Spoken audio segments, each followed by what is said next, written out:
Welcome to Ask and Receive Hot Scripture. My name is Gary Mason, and I have a friend with me named Reginald Malbrue. And today I'm starting a new series entitled Bridge to Recovery. And in this series, I'm going to be covering the importance of recovery and fellowship in recovery, and how as we are going about our recovery process, we can't really do it alone.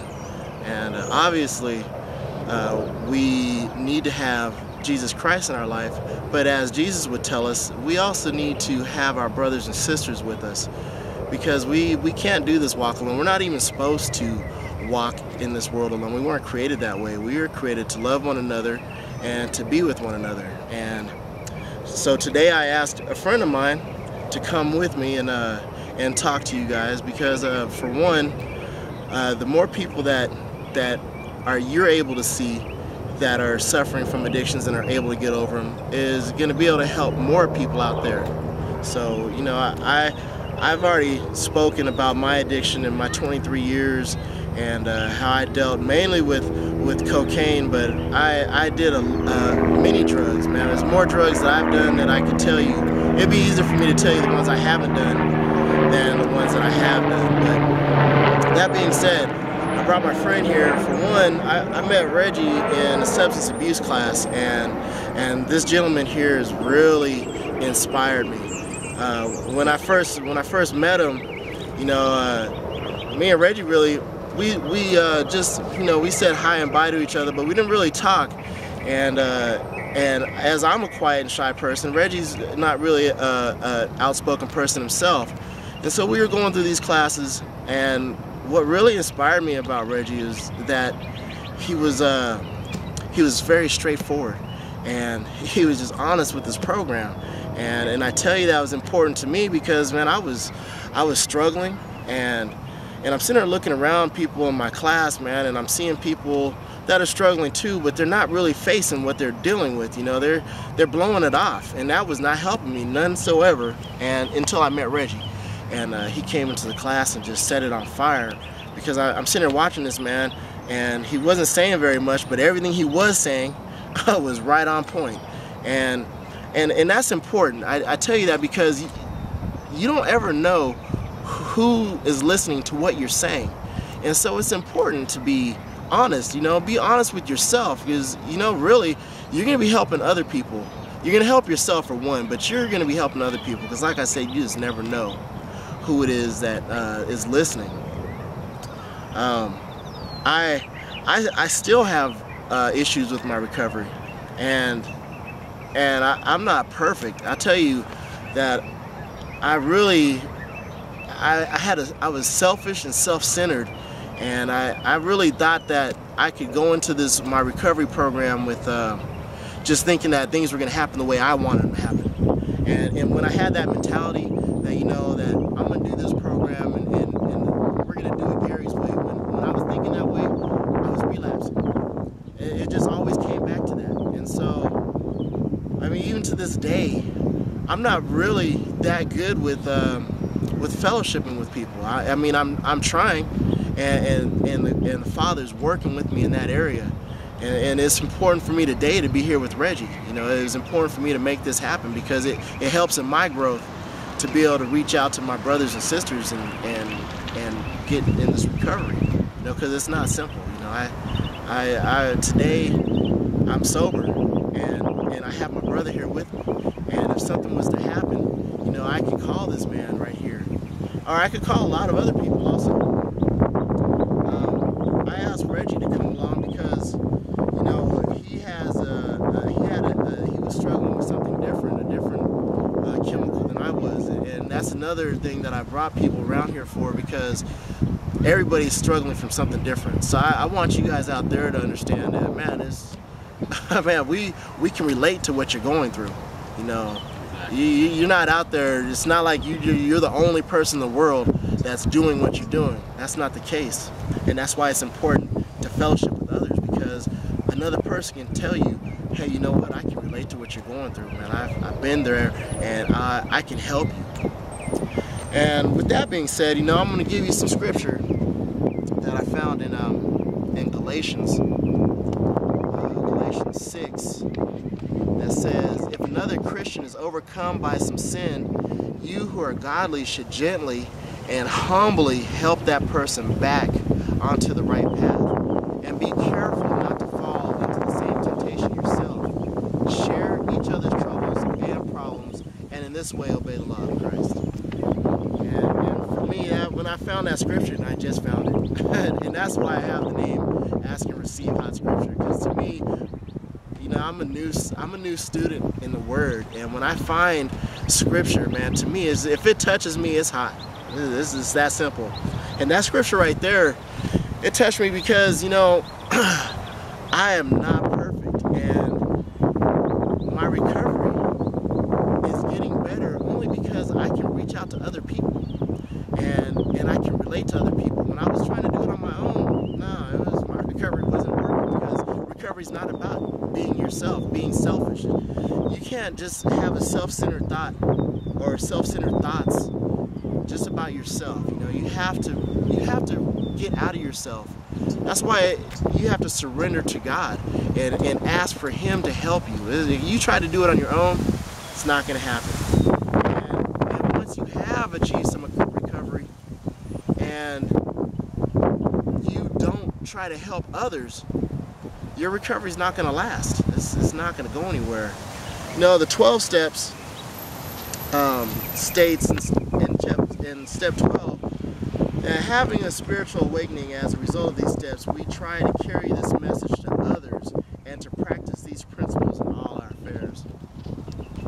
And that really is telling us, you know, that we're to help other people, you know, and that's why we're here today. That's why I'm here. That's why Reggie's here.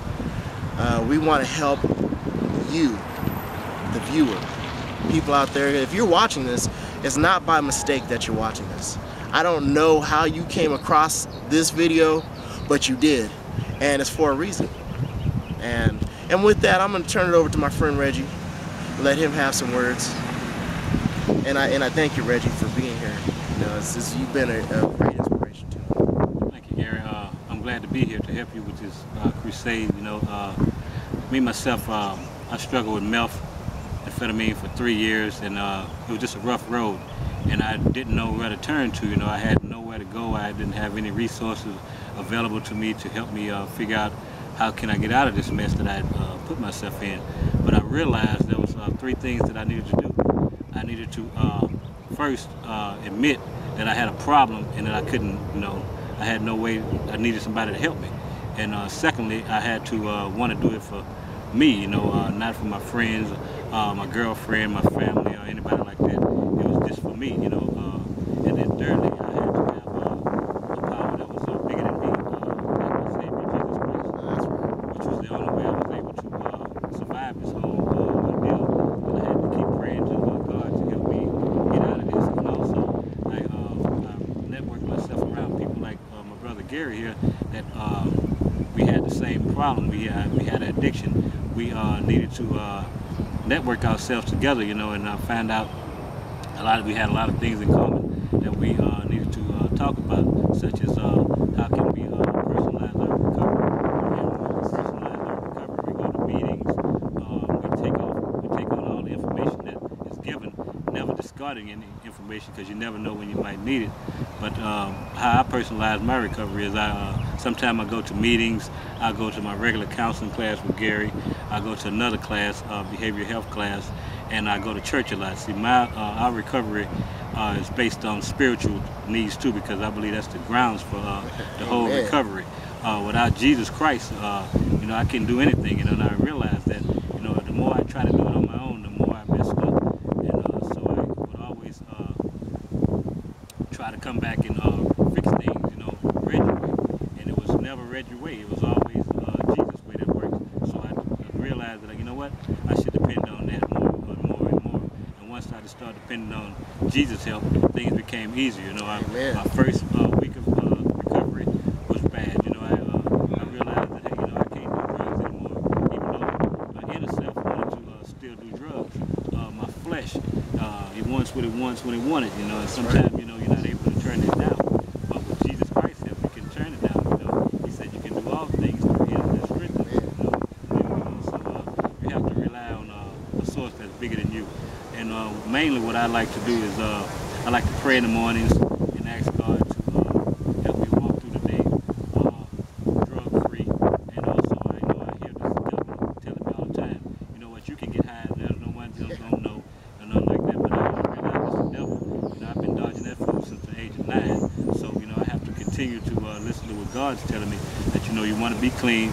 That's the only way I can help people. If I'm clean, they can realize that, you know, that it's possible to get away from this stuff. A lot of individuals seem to think that methamphetamine is a really hard drug to get off of, which, you know, it really is. But, you know, through time, prayer, meditation, and going to meetings and networking yourself with people like my brother Gary and myself, and that's been around the meth and cocaine or whatever your addiction is, you know, it's not a problem, you know, to go ahead and understand, you know, what's happening to you. You know, it's because of me, I realized I had a void that was empty that I was trying to fill, and I had no way to fill it, so I would do drugs, drink, do all types of stuff. I would engage in, you know, all types of porn activity and stuff like that, you know, which that's all a part of this drug scene these days. You know, there's all kind of reckless things going on. And then I came to the conclusion that, you know, without Jesus, that I was going to continue to do this. I was going to hurt me, my friends, my family, and I didn't want to do that anymore. I wanted to come to some place safe where I could be with my family and I could gain their respect back, respect my friends, my colleagues at work, you know, and I really wanted to show them that I was a better person than what they had seen in the past. And I realized that the only way that I could do this was to start going to meetings regularly, you know, networking with other people that had the same issues that I had. But mainly I found that going to church would really sustain me, because, you know, I realized that if I didn't have Jesus in my life, I didn't have a life.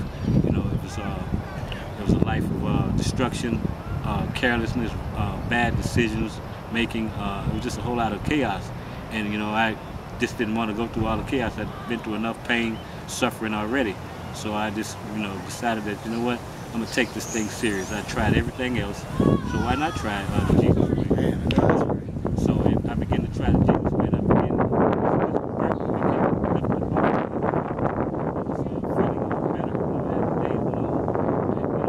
It got easier for me to resist the devil, you know. And as I resisted him, you know, he made it even easier for me to be able to talk about it. So when I went to class, I was just to tell people exactly, you know, what Jesus done for me in the class, and it seemed to be working, you know. And they made me the co-leader of the class to help, you know, the teacher get through some of these things, because our teacher, he's a very nice person, but he really his approach was a little bit different from mine. And so mine was more of a spiritual base to him. But, you know, that's his job. So I tried to take it down in the direction co-students understand what I was talking about, and they seem to, you know, understand, you know, what I was talking about. You know, because everything I gave from the heart, because I believe that's the only way that they will receive.